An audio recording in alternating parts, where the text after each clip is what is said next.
This is presented by Joe too with the North Carolina Military Business Center. Joe will be getting on with us here in a second. We fast forward here, sorry. I want to thank all the schools that are participating in promoting this. Like I said, I'm Bladen Community College. We also have Fayetteville Tech on board. Montgomery Community College is part of the region. Richmond Community College, Robinson Community College, Sandhills Community College in Pinehurst, Sampson Community College, and Southeastern Community College down in Whiteville in Columbus County. As you can see, if you're interested in signing up for any one of our future webinars, I'll mention one coming up in a second, or any of the seminars we have at any of the schools, our website's there, www.ncsbc.net. You can take a look and find out how you can sign up for any of the upcoming events we have. Our future webinar next week will be here same time at 11 o'clock for Veteran Entrepreneurship Programs by the SBA with our regional representative, Don Spry, out of Wilmington. He was here with us last month, and we'll be doing that webinar, and then we'll talk that time about several that we've got coming up in August as well. So we've got, and those are online as well, so if you want to sign up for those, feel free to sign up anytime. As an attendee, make sure you use the chat button. As you can see there, when you go into the program, you can hit that chat button. There's also a Q&A function that you can use to ask questions as well as we go along. So make sure you take advantage of both, either one. If you have any questions for Joe as he gets on here. And hoping, Joe, have you joined us? Yes, I have. There's Joe. All right. You want to take over the slideshow? Okay. And the show will be yours.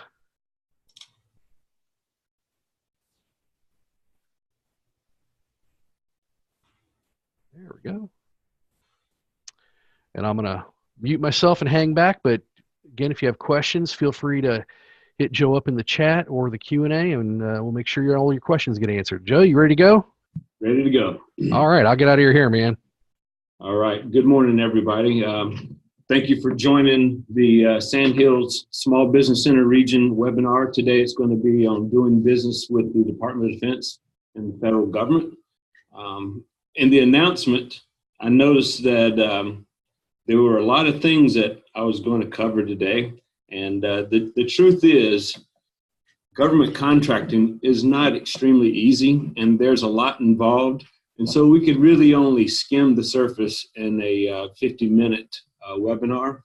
But the good thing about this is you'll get exposure to information links and resources that'll help you gain a much better understanding of the things that you need to do in order to be successful in the federal government contracting. I am with the North Carolina Military Business Center, and I'll cover a little bit more about that as we get into it. But I want to start off real quickly with a little cartoon here. And if you read the caption, it says, "I'm probably a big idiot to be signing this." Well, sometimes it can seem like that. Federal contracting, there's a lot of requirements. There's a lot of regulation. There's a lot of legal aspects to it. There's a lot of due diligence. And so you don't necessarily have to be an idiot to be doing this, but you just need to make sure that you know that it's probably not going to be the easiest thing in the world. In fact, this is not the position of the North Carolina Military Business Center. This is really Joe too speaking, but I think in order to be successful at doing business with the federal government, you probably need to have a successful business to begin with. I think you need to be very good at selling to, business to business and also business to consumer. And then because you're good at what you do, you could expand your portfolio, diversify into the government business. So that's just my little personal recommendation is never start a business. I shouldn't say never, but usually you don't start a business because you want to do business with the government. I'm going to start off talking a little bit about the military presence and the economic impact that the Department of Defense has in the state of North Carolina. You can see that in the state of North Carolina, we have the third highest active duty presence in all of the United States. most of you could probably guess that the two states that exceed North Carolina in active duty military presence would be California and Texas. But there are 6 major installations. 5 of them are DOD and 1 is Department of Homeland Security. I don't know if everybody knows this, but the Coast Guard is not a part of DOD. It's a part of the Department of Homeland Security. There's 116 National Guard and 40 Army Reserve facilities, 139,000 active Guard and Reserve personnel, and every year in the state of North Carolina, we have 18,000 people associated with the military that are either coming or going into or out of the state. It makes up, the military impact is over $66 billion in the state of North Carolina, which represents 12% of the state's gross domestic product. And that's the second largest, only behind agriculture in the state. And over 540,000 jobs statewide are impacted by the military. You could see we have a very large military and civilian payroll and a lot of veteran payments. But ultimately, if you look at contracts, which is really what we're in existence for, is to help North Carolina companies get contracts. And for federal government in 2017, North Carolina was awarded over $5 billion in contracts. And that doesn't even begin to cover all the awards that are done to subcontracts. That's a very difficult thing to get a grasp on, is the impact that it has on subcontracts. But you could be assured in knowing that the subcontract impact would be a multiple of what the prime contract impact would be. You could look at it over the years and see how there's a little bit of an ebb and flow. And everybody remembers about 2013, the government started really cutting back, especially as we were winding down some of our combat actions. And so we saw a little bit of dip in government spending in the state of North Carolina. This is, by the way, this is Department of Defense, and this doesn't include federal. And I want to make a comment on that real quickly. I know that our name is North Carolina Military Business Center, but we're also here to help you not just with Department of Defense contracts, but also with federal contracts. But a nice thing is you see a nice little uptick in 2017. And everybody's probably heard the news and knows that the budget for the military is going up. And so we anticipate that number to continue to have an upward trend. But what's important to know that prime contracts for the federal government in the state, you see that DOD was $2.83 billion. And if you look at federal, it's $5.12 billion. And all but one county in the state of North Carolina was able to benefit from that. This is a nice little, we call it our heat map. And basically it shows the counties where a large amount and small amounts of contracting is being done. You could tell the darker colors are where a lot of government contract money is spent. So the idea is to turn this whole state as dark as we can. A little bit about North Carolina. North Carolina is really committed to trying to, trying to gain more income, more revenue from the military economy. We have a very good infrastructure within the state. At the strategic level, we have the North Carolina Military Foundation and the Economic Development Partnership in North Carolina, looking at doing the strategic level of opportunity development. And then the North Carolina Military Business Center fits in kind of in between operational and the tactical level, where we're doing business development, both for current opportunities and future opportunities. And then there's also a tactical level of development of businesses, where we have the North Carolina Community College Systems, the small business centers, helping you at the tactical level, and the UNC Small Business Technology and Development centers, and then the economic developers help you at the tactical level. And then at the connectional level, we have various associations and organizations like the North Carolina Defense Business Association and North Carolina Vet Biz that helps you get linked up with people like you who are trying to do businesses, and also help you get linked up with some of your government customer. And then foundationally, there's a lot of policy in the state of North Carolina that's really geared towards helping the state gain a lot of federal business. Next, I want to tell you a little bit about the North Carolina Military Business Center. We are a business development entity, part of the North Carolina Community College System, and we're completely state funded. So if we're ever helping you, or if you ever hear from us, we're not trying to sell you anything. We're trying to be a resource for you. And in doing so, we want to take a long-term big picture view of it.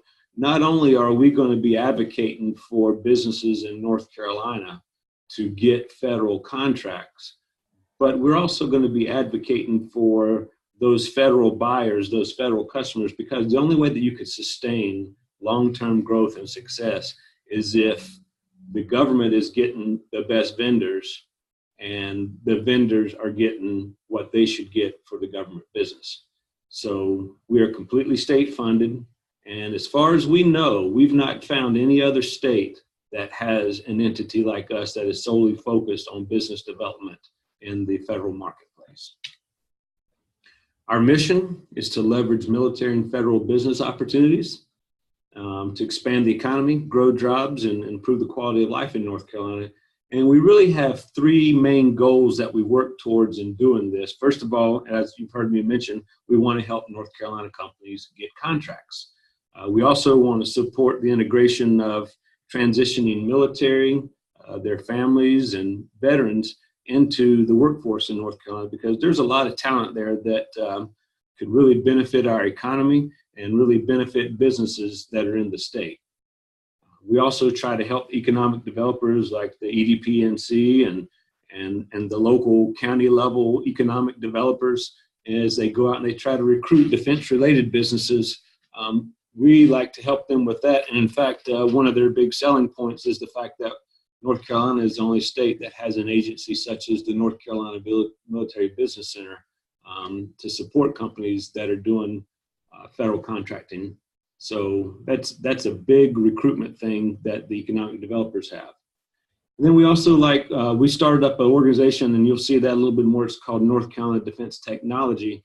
And essentially what we're trying to do there is we're trying to go out there and scout for North Carolina companies that have, or they are developing technologies that might have benefit to the military. And we're trying to get them the introductions into the right people so that their technology could be used in our national defense. So we really try to get exposure to new technology coming from the state. And what has been the result so far?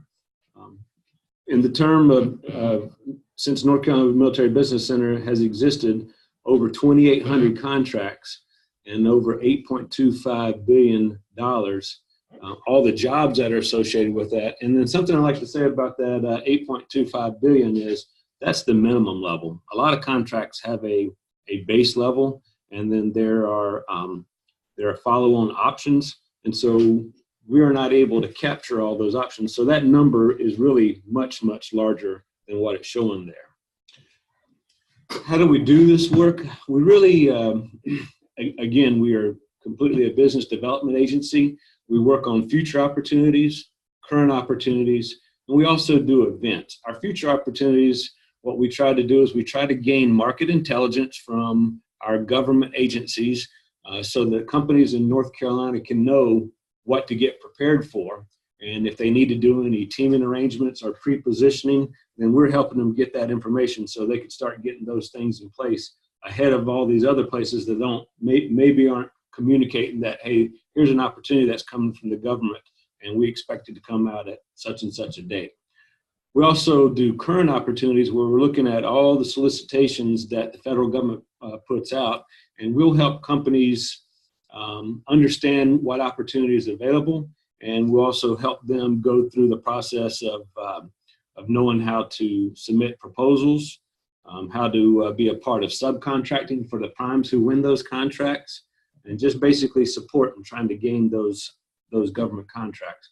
And we also do a lot of significant events, and these events are centered on training, counseling, and contract execution.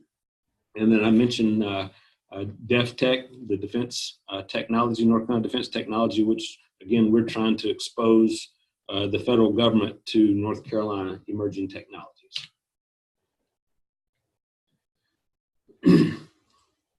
In business development, we have 12 offices throughout the state, and we have people who are industry leads or agency leads, and so multifunctional across industry and agencies, and being able to help businesses engage with these agencies in these specific industries. We're trying to create awareness and recruit and engage North Carolina firms into the market, because there's a lot of companies out there that have the capability to do federal contracting, and they're not engaged in it, and we think it's a market that they should get into. And I've already mentioned that in Future Ops, we try to help people develop these relationships and teaming partnerships and get pre-positioned in order to maximize their chance of success at winning government contracts. And we identify current prime and subcontract opportunities, and we notify firms about these, and we assist them with all the process that they need to go through in order to have a chance and hopefully win a lot of these contracts. This map illustrates where our offices are and also where we would like to expand. If you see the white stars that have nothing, the white stars that are scattered throughout, those are offices that we propose filling in, and we're getting a lot of support from the North Carolina General Assembly. So hopefully we'll be able to add these offices in Franklin, Nashville, Boone, and Raleigh. But you can see by the color coding which one of your business developers are in your area, and it gives all their contact information. But there'll be a little bit more detailed information about that a little bit later on. One of the things that we offer is a platform where you could take your business and create a business profile. And after you create a business profile, primarily based upon NAICS codes, and we'll get into that a little bit later on, the North American Industry Classification System codes is how federal contractors determine, this is the type of business that we need somebody to help us with. And so whenever you go on to matchforce.org and you create your profile, I will encourage you, and again, we'll talk a little bit more about NAICS codes later on, but I would highly encourage you to understand your business and what NAICS codes most accurately represent what you do, because that's how you're going to get matched opportunities in matchforce.org. And you can see that over $1.5 billion have been won through businesses who are registered on Matchforce and get notifications and go through the process to pursue these contracts.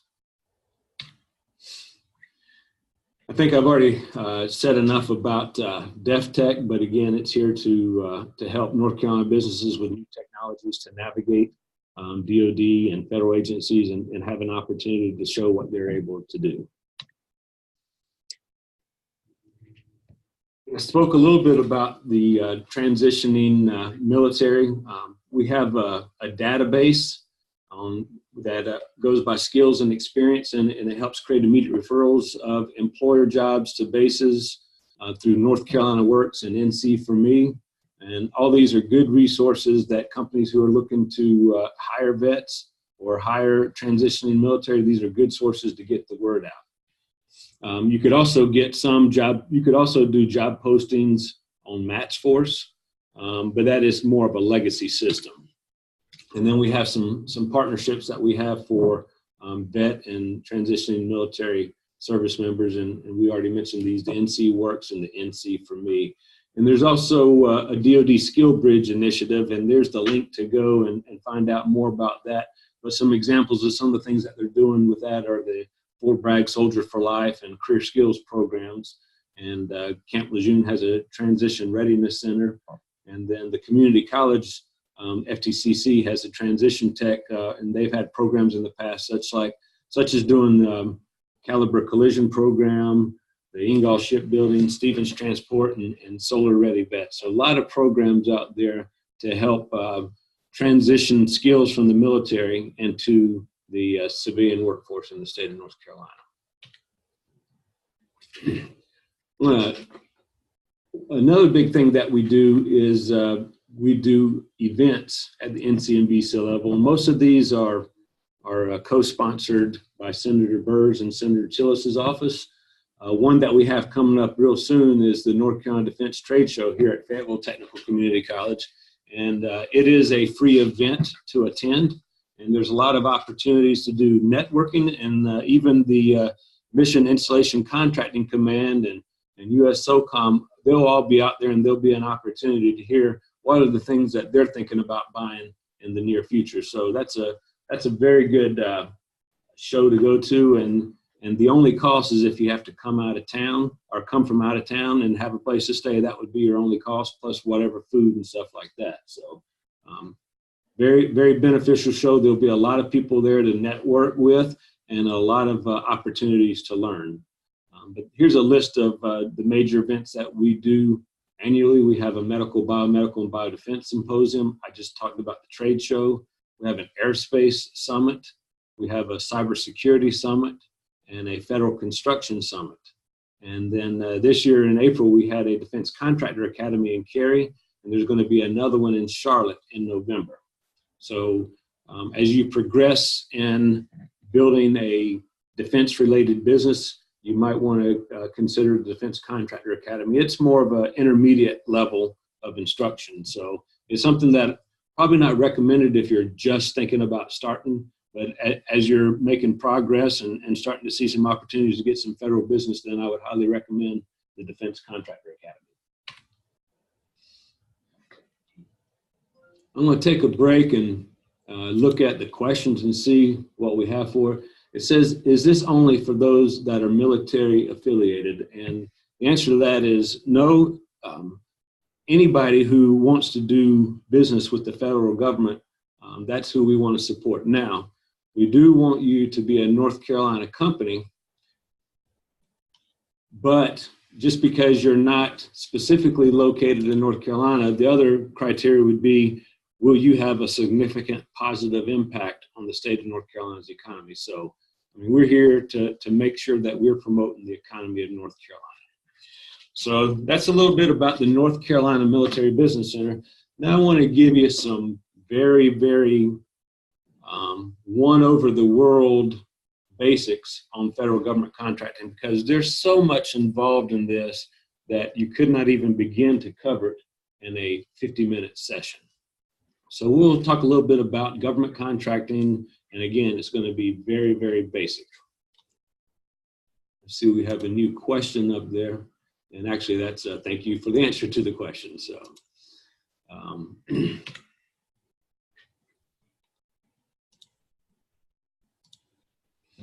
sorry for that, I had a little bit of problem engaging to the next slide. We'll start off, before you go into any type of business venture, or really before you go into any venture at all, you need to really do an assessment and say, is this a place that I should go? Is this something that I should do? Because the truth is that government contracting is not for all businesses. Now, I know that next bullet indicates that information technology is required, and my assumption is that's not going to be an issue right now because everybody's part of a webinar now, and I would have to say that most of you are at least some degree technology savvy, but information technology is a big requirement in government contracting. And I mentioned this before, I think you should be very good at being a business before you try to be good at being a government contracting business. And it's usually not the best startup. There are some exceptions to that, but again, I would recommend that you have a successful business before you start expanding into the government market. Most of the times, excuse me, it'll require a good past performance record, and just know that it's going to be competitive, it's going to be challenging, and it's not going to be easy. Now, all those comments would say, well, why in the world would I even want to get involved with government contracting? The fact of the matter is, it can be a great diversification for your business, and it could also be a very lucrative portion of your business.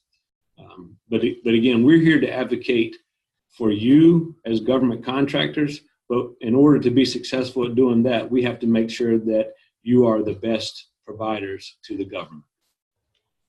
Let's check here and see a couple of questions here. As it relates to contracts, what areas of services are needed. I have training, chaplaincy, early childhood development. To answer that question, I would say that anything that the general public buys, the government buys. Anything that is legal, ethical, and not immoral, the government is a customer of everything. That includes all services. That includes all goods. And is there a general period of time for past performance? A lot of people will say it's 2 years worth, but it depends on what program you're going into. But it could definitely say typically about 2 years is what they're looking for past performance.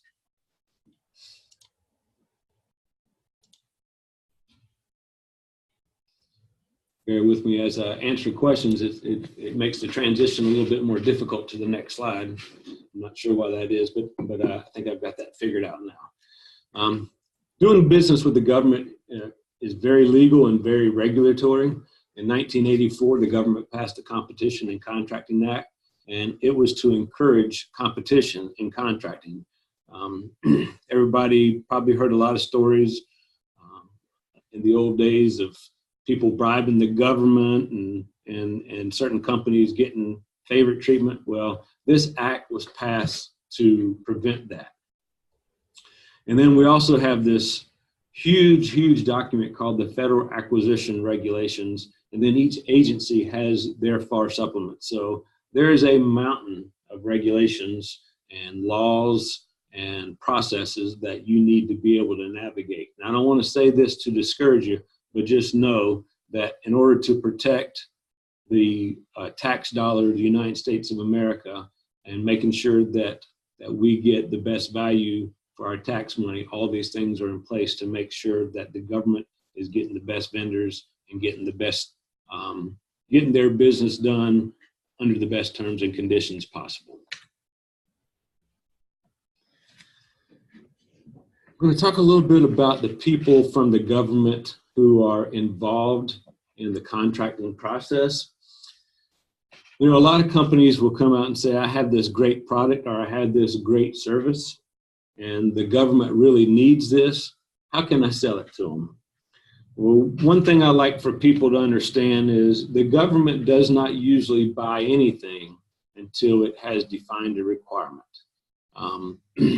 My background is I was a Army helicopter pilot, and then for a part of that career, I worked in an office called the TRADOC Capability Manager for utility helicopters. And that was our whole job, was to go through the Joint Capabilities Integration and Development System, the JCIDS, and really detail it to a great level of detail, define what new helicopters or what new mission equipment added to the helicopters needed to be able to do. So we really did a lot of experimentation. We did a lot of simulation. We gathered a lot of information from the real world where we've actually been engaged in combat and other operations in order to clearly define what a new system or a new piece of equipment needs to be able to do. And then as we went through that process and got that approved, the people that were helping us execute that program was either a program management office or the program executive office. And they handle all the technical requirements, doing the statements of work, doing the tech documentation, the delivery schedules, and then they begin to work with the contracting officer to prepare all the requests for contracts in order to allow companies to be able to provide these goods and services that are needed. And then a contracting officer, everybody needs to understand that only a contracting officer can obligate the government. And they're supposed to make sure that every contract meets all the requirements legally and technically, and their job is to safeguard the government interest. And again, only the CEO can obligate the government. They're the only ones that can change delivery dates. They're the only ones who could issue stop orders. So the contracting officer is a very powerful person as it relates to giving business to companies who are interested in contracting. I'm going to take a break to check for a few questions. what is meant by military affiliated. I'm not sure where you saw that right now, but any activity that is engaged in supporting the military or providing services to the military, that's what I mean by being military affiliated. And then somebody asked, is it for veterans? I'm not sure exactly what you're asking for, but there are a lot of programs out there that are specifically designed to give veterans an opportunity to be successful at government contracting. And we'll cover that a little bit more a little bit later on.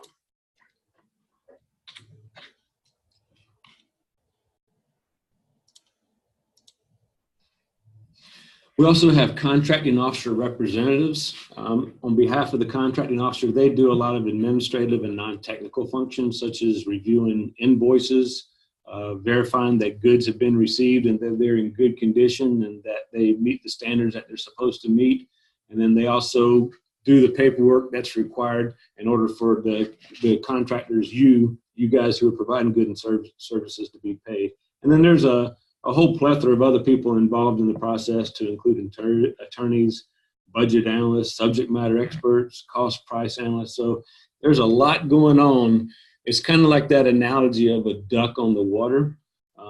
At the top, that duck looks like it's just calm and just cruising along, but underneath the surface of government contracting, there's a lot of things going on. The contracting process overview.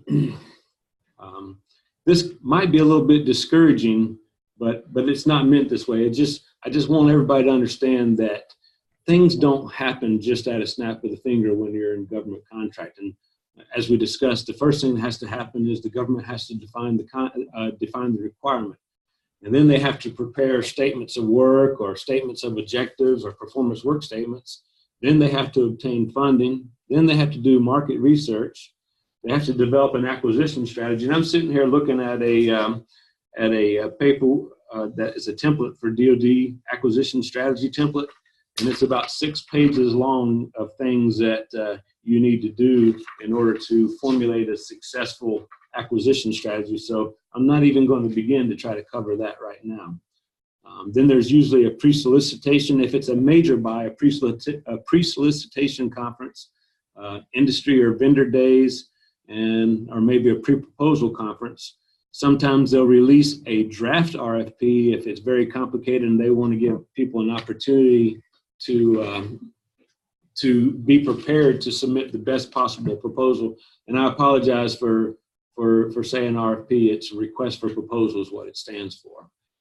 And then after that, then companies like you are going to submit proposals and quotes and bids.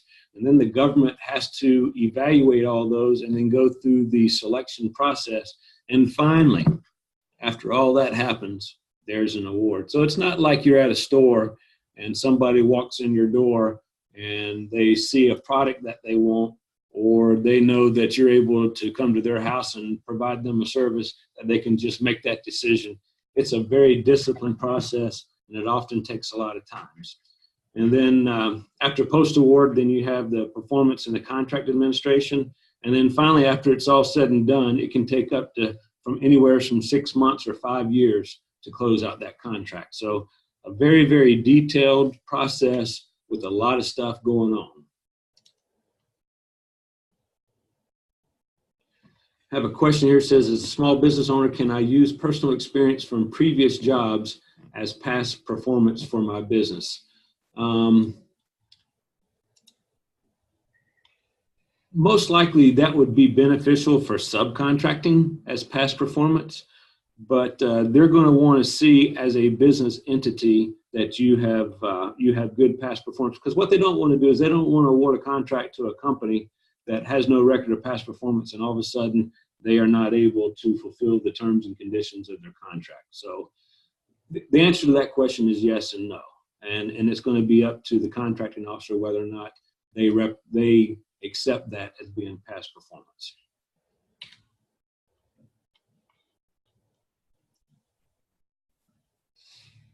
I want to talk a little bit about the different dollar thresholds and how they determine what type of contract method they're going to use. And the first one I'm going to discuss is any purchases that the government makes that is less than $3,500, less than or equal to $3,500. This is a very simple process, and there are many people at bases and federal offices throughout the state that have this capability. It's usually purchased with a credit card, and they only have to solicit one source. They don't have to make this a full and open competition, and they can go and buy it as long as the price is reasonable. So this opportunity exists in thousands of places across the state with thousands of government purchase card holders.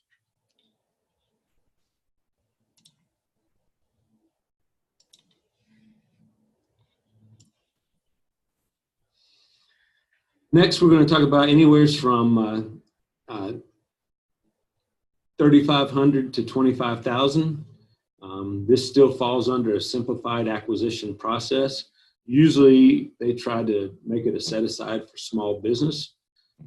Here's a very important distinction in this range from $3,500 to $25,000 is that if you're a small business and you're a dealer or a distributor, then you can offer products and provide products from a manufacturer that manufacturer does not have to meet the size standard for a small business for that particular product, but you as a small business dealer have to. So that's on this range from $3,500 to $25,000.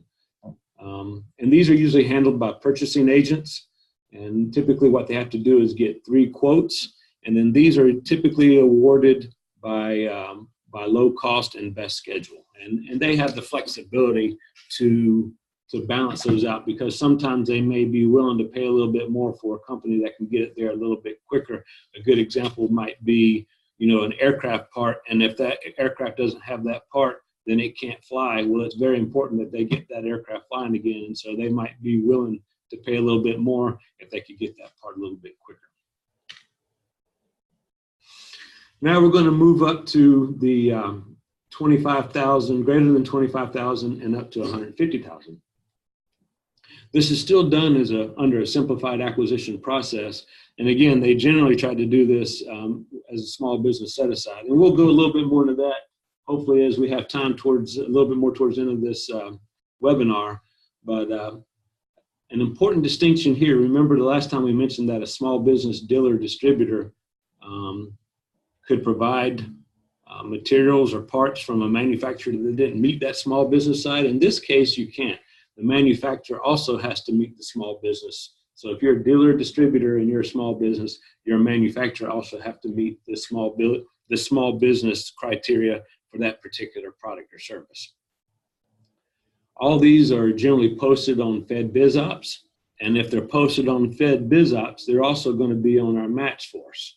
And we'll talk a little bit about match force and some of the benefits of using that in a little while. But in order to be in this market, you must be web savvy and web enabled, because that's how this information is communicated. And then we get into the over $150,000. I'm not going to cover a lot about this, but just suffice it to say that it is a very, very detailed process, subject to a lot of programs and a lot of policies.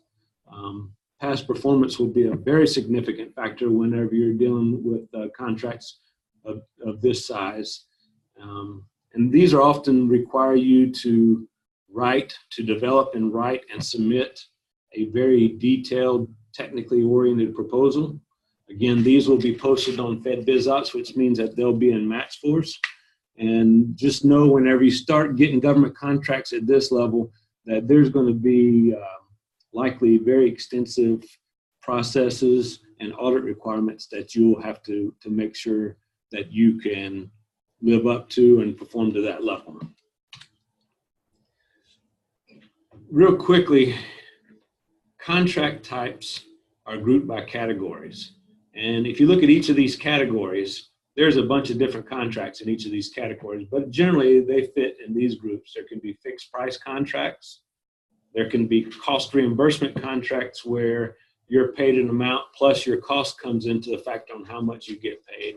Sometimes there could be incentive contracts. An example of that would be a cost plus incentive contract, whereas if you're able to do it at this certain level and you're saving the government money, then the government's going to share some of that and paying you an incentive. Sometimes we have indefinite delivery contracts. That means you'll be on contract for a minimum amount, but then there'll be an indefinite, usually capped off amount that you could also win if you continue to get task order awards throughout the period of that contract. There are also time and materials contracts. There's contracts where companies get paid just specifically for providing labor hours. Sometimes they're done through sealed bidding. Sometimes the government will say, hey, I think that company ABC is the best one to do business with, and we have justification for that. And so they may enter into a negotiation type process. And then something that we've seen a lot lately when you're buying commodities is they'll conduct reverse auctions, whereas they'll say, hey, this certain agency wants to buy this certain good, and what we're going to do is we're going to set up a reverse auction, and it's basically people keep coming in with lower and lower bids until finally they award that contract to the lowest bidder on that reverse auction. So very, very competitive and very difficult. Again, that's just a really, really one over the world overview on government contracting. The next thing I want to talk about is some small business programs.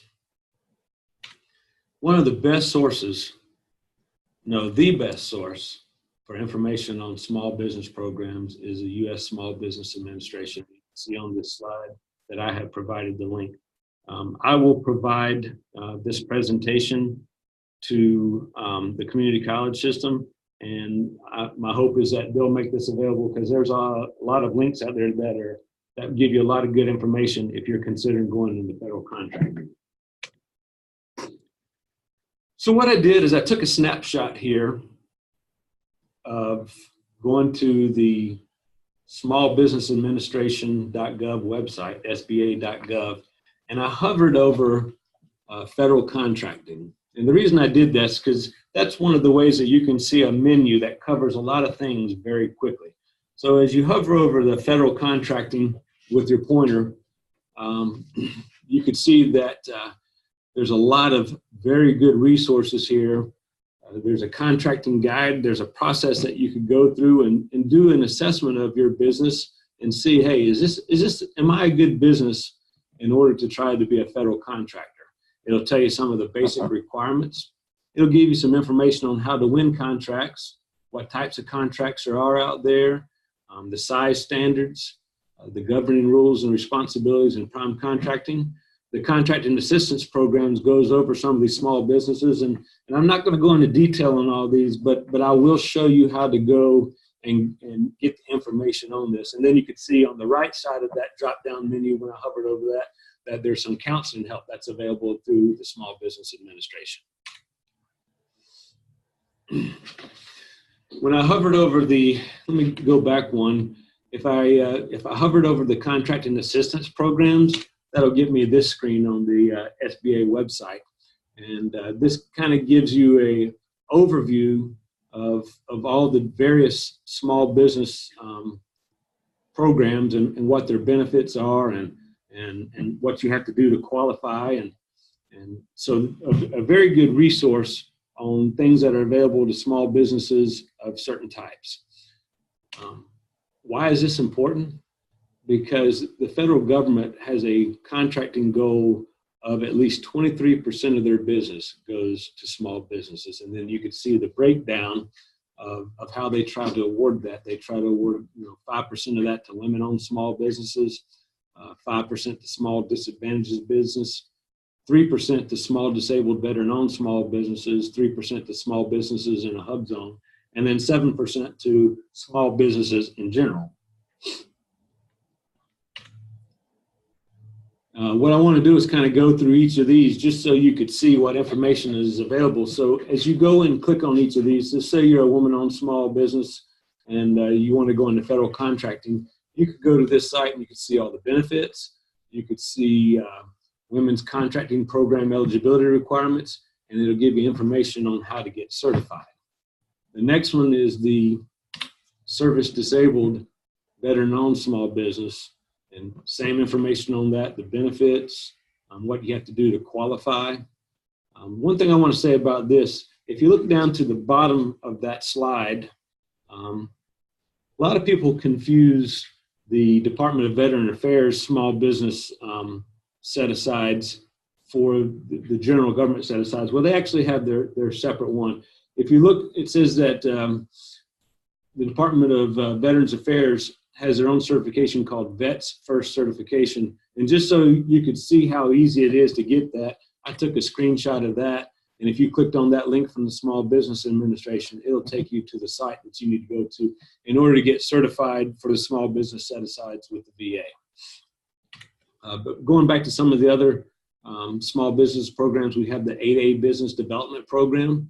And again, this gives you all the benefits, the qualifications, how to get certified, and it gives you information on the Mentor Protege program. Won't try to cover that because it's too much to cover in this session, but I want you to know how to go and get this information. And this is some additional information about the All Small Mentor Protege program, some information on hub zones. There's some very big advantages to doing business in the hub zone. Now, in the past, a lot of companies would try to take advantage of this, and they would locate their business in the hub zone. There's a whole lot more requirements associated with that than just the business being in the hub zone. There's a certain percentage of your employees that have to be in there. And to find out more about this, you could go in there and see what's required to become certified and how to get your certification. And then finally, one that I've not been exposed to a lot is the Natural Resource Sales Assistance Program. So this is a benefit to me to go in there and I can see how to find out a lot of information about this other small business program that's available. Next, I want to talk a little bit about some free resources to you if you're considering going into government contracting. One of the first resources that I like is the North Carolina Military Business Centers, the North Carolina Military Business Center's website. A lot of very good information on this website, on our website.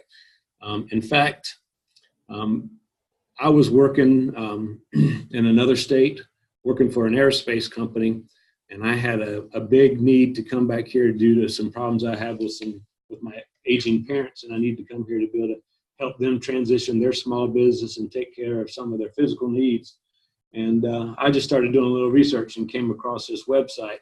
And so I was impressed with all the information that's available on the NCMBC website. So I highly encourage you to go to ncmbc.us, and we'll just go through a few examples of some information that's available on here. We have a very detailed contact us, and if you hover over about and scroll down to contact us and click on this, you'll be able to see, and this is just only the beginning, there's several rows below this of all the people that work at NCMBC, and then when you click on one of those pictures, you'll get detailed information about their background and what they're doing, their responsibilities in the NCMBC. So it'll help you pinpoint the people that you might really need to talk to within the North Carolina Military Business Center. Next, we have a industry focus, and this shows all the industries that we're trying to promote government contracting across industries, but these are the industries in which we have a focus. And so you could hover over industries and go to any of these industries if they pertain to you, and you can get a lot of industry-specific information from this website. Now, something that I think is very important. In fact, when we did a rehearsal, Todd Lyden and I were looking at this, and he said, well, how can they get this information? So I'm going to show you something that's very helpful to get started, and then I'm going to remind you of where you can go to get this information. So if you go to our webpage, and you go over our resources tab and go down to get started, it's going to give you a 4-page checklist of all the things that you need to do to get ready to sell to the federal government. And better yet, it gives you the link, so you don't have to try to navigate the web to find it. It gives you the links of where you need to go to get your DUNS number, where you need to go to get your federal supply classification code, how do you determine your North American industry classification codes. It gives you all these links on how to accomplish this. And it gives you the links which I just showed you on determining if you qualify as a small business and all those certain small business set-aside programs. So a very good checklist that's available to you, and I highly encourage you to go through it and make sure that you've met all these requirements, because before you've done that, you cannot be awarded a contract with the government. And again, if you go to our webpage and you go to resources and you click on getting started, then that'll take you to that 4-page document with the built-in hyperlinks. I mentioned MatchForce several times. MatchForce is our platform where you could go and build a company profile. And then when you do that, you'll automatically get linked to opportunities that are available from the federal government. This is just a snapshot of going to the web page, and you can see how easy it is. You go to the top left-hand side and there's a registration. And again, I want to tell you to be very careful and very thorough in making sure that you put in the NAICS codes that represent your business. And but be careful not to put in too many NAICS codes, because if you're just starting out and you're telling a contracting officer that, hey, I'm the Walmart, or, you know, I'm the Amazon and I do everything, they're probably going to be a little bit skeptical as to whether or not a new business is going to be able to provide them everything that they need. Just some more information on MatchForce. We talked about that earlier, but not only does it connect you to these federal solicitations, but it also helps you get in contact with government purchase card holders. It helps you get in contact with subcontractors who have won prime contract awards, and gives you an opportunity to get in on the subcontracting side, which is often maybe even better than being a prime contractor. We also do some future opportunities on there that haven't been posted on FedBizOps. And you can see at the time of this slide that there were over 22,000 North Carolina businesses that were registered on MatchForce, and there was over 35,000 contract opportunities. Next, we do events. And we mentioned this earlier, but I just wanted to show on our website, if you hover over events, you can go in there and get information on, first of all, you see a calendar of events. We also post other agencies whenever they have an event, we'll put that on there. There's information on past events where you can actually go back and look at old presentations from past events and maybe gather some market intelligence or find some contacts. For example, if you go to one of our past events and click on the attendee roster, you'll be able to get email addresses and names and companies for everybody who attended that address who gave us permission to post that. So it could be a very good business development list or prospect list for you to work from. This is just a couple examples. If you were to go over to our events and click on that, you could see there's some very good information on each of the events, why you should attend, how to register, what the agenda is, who are the keynote speakers, and summaries of the session. So a lot of good information to help you determine if that's going to be the right event for you to attend. And I mentioned earlier that we're going to be having the Defense Trade Show, the 17th Annual North Carolina Defense and Economic Development Trade Show at FTCC. And here's how you can go and find out information about that too. Highly recommend, if you're getting started out, that you attend that. And again, this is a summary of our major events for 2018. We've already had the medical event, but these shows the other ones that are upcoming. And then finally, I've provided you a list of resources, just some links. And again, hopefully your community college will make these slides available to you. And then I want to make sure, I've already showed you how to get our contact information, but here's a summary of our information. I had a few other things that we could cover, and hopefully there'll be an opportunity to do that at a later webinar on how to go and use some free data resources that are available on the web to gain some market intelligence and help you determine what sectors of business you want to get into. So with that said, I'm going to go to the questions and see if there's anything that's left unanswered. I have a question here that says, do we need to provide a business plan? You need to have a business plan for sure. Now I just saw that question go away. So you definitely need to have a business plan. And whenever you're submitting these detailed proposals, it's going to have a lot of the elements of a business plan in there. And is there a website to see subcontracting opportunities? we do some of that on Match Force, and that's a initiative that we're having now as we're trying to figure out a way to communicate these subcontracting opportunities in a database. And that's a very, very difficult thing to capture, but it is something that we're working towards. Any more questions? I'm sorry that I had to rush through everything, but to begin to cover the topics, we could only brush over it, and then hopefully in the future we'll be able to drill down more specifically on some of these topics that you find to be more important. And with that, I will turn it back over to Todd. Joe, just want to thank you. It looks like we do have one question here. Do they offer assistance with business plans? That is what your small business center is for.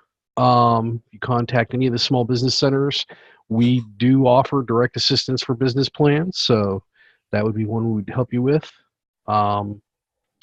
And if you're interested in getting this information, we have recorded this. This will be going online, and we'll be sharing the slideshow with the different directors at the school. So whoever you registered with, contact them, and they'll be more than happy to get this information out to you. Joe provided us a lot today in a really short amount of time. I really appreciate that, Joe.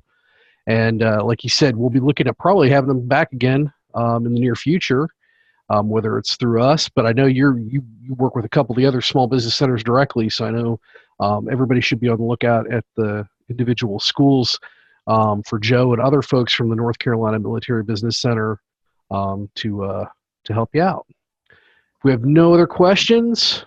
Real quickly, I want to thank you guys for joining us. I do want you to know that we are a free resource to North Carolina companies.